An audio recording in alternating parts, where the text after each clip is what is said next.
Assalamualaikum warahmatullahi wabarakatuh. Pada kesempatan kali ini kita akan membahas tentang apa dan bagaimana pembelajaran. Sebelumnya, kita telah mempelajari tentang konsep belajar yang dilihat dari berbagai pandangan psikologi dan pendidikan.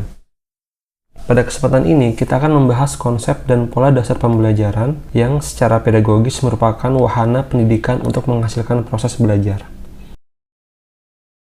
Pembelajaran merupakan kegiatan yang dilakukan untuk menginisiasi, memfasilitasi, dan meningkatkan intensitas dan kualitas belajar pada diri peserta didik.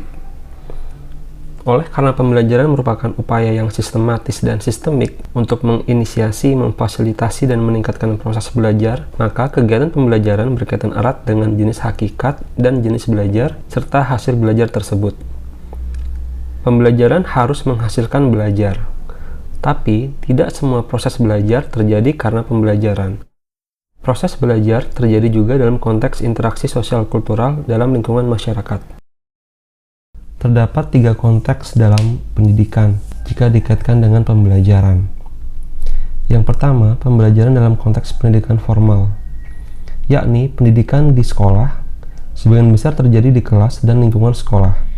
Sebagian kecil pembelajaran terjadi juga di lingkungan masyarakat, misalnya pada saat kegiatan kokurikuler atau kegiatan di luar kelas dalam rangka tugas suatu mata pelajaran, lalu ekstrakurikuler atau kegiatan di luar mata pelajaran di luar kelas, dan ekstramural atau kegiatan dalam rangka proyek belajar atau kegiatan di luar kurikulum yang diselenggarakan di luar kampus sekolah, contohnya seperti kegiatan perkemahan.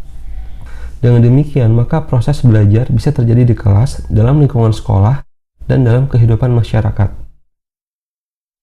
Termasuk di dalamnya dalam bentuk interaksi sosial kultural melalui media massa dan jaringan. Selanjutnya, dalam konteks pendidikan non-formal, justru sebaliknya, proses pembelajaran sebagian besar terjadi dalam lingkungan masyarakat, termasuk dunia kerja, media massa, dan jaringan internet. Hanya sebagian kecil saja pembelajaran yang terjadi di kelas dan lingkungan pendidikan non-formal seperti pusat kursus. Yang terakhir, ini adalah yang lebih luas, adalah belajar dan pembelajaran dalam konteks pendidikan terbuka dan jarak jauh. Hal ini dikarenakan karakteristik peserta didiknya dan paradigma pembelajarannya yang berbeda. Proses belajar dan pembelajaran bisa terjadi di mana saja dan kapan saja, tidak dibatasi oleh jarak, ruang, dan waktu. Istilah pembelajaran merupakan istilah baru yang digunakan untuk menunjukkan kegiatan guru dan siswa. Sebelumnya, kita menggunakan istilah proses belajar mengajar dan pengajaran. Istilah pembelajaran merupakan terjemahan dari kata instruction. Ini adalah menurut Gagne, Briggs, dan Weijer tahun 1992.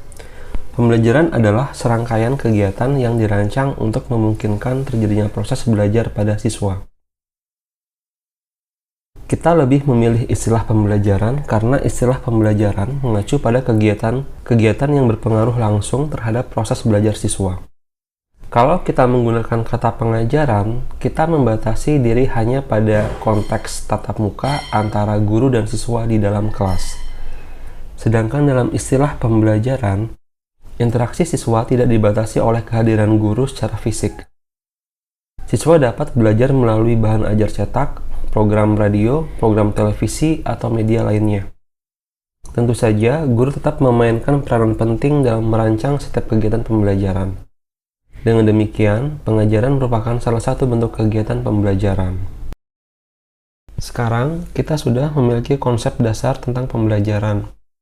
Hal ini juga telah dirumuskan dalam Pasal 1 Butir 20 Undang-Undang Nomor 20 Tahun 2003 tentang Sisdiknas, yakni pembelajaran adalah proses interaksi peserta didik dengan pendidik dan sumber belajar pada suatu lingkungan belajar.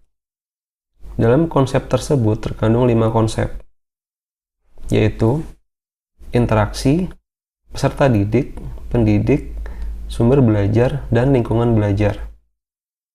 Sekarang, marilah kita kaji dengan cermat satu persatu. Dalam kamus ilmiah populer, kata interaksi mengandung arti pengaruh timbal balik, atau saling mempengaruhi satu sama lain. Selanjutnya, peserta didik. Pengertian peserta didik menurut pasal 1 butir 4 Undang-Undang Nomor 20 Tahun 2003 tentang Sisdiknas adalah anggota masyarakat yang berusaha mengembangkan potensi diri melalui proses pembelajaran yang tersedia pada jalur, jenjang, dan jenis pendidikan tertentu. Sementara itu, dalam pasal 1 butir 6 Undang-Undang Nomor 20 Tahun 2003 tentang Sisdiknas, pendidik adalah tenaga kependidikan yang berkualifikasi sebagai guru, dosen, konselor, pamong belajar, widyaswara, tutor, instruktur, fasilitator, dan sebutan lain yang sesuai dengan kekhususannya, serta berpartisipasi dalam menyelenggarakan pendidikan.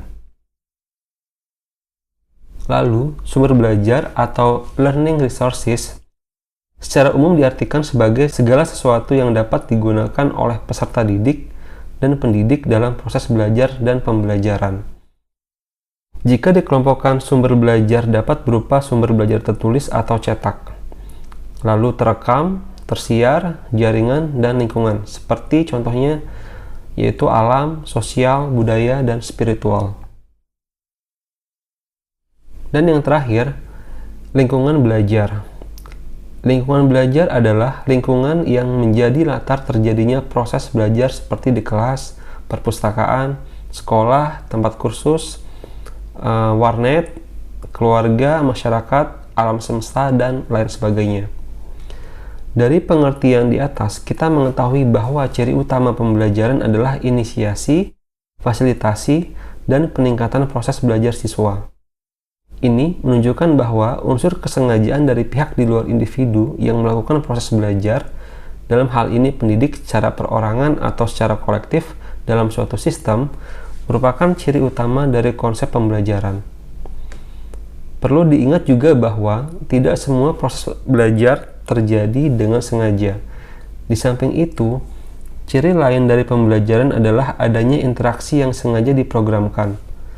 Interaksi tersebut terjadi antara peserta didik yang belajar dengan lingkungan belajarnya, baik dengan pendidik, siswa lainnya, media, dan atau sumber belajar lainnya.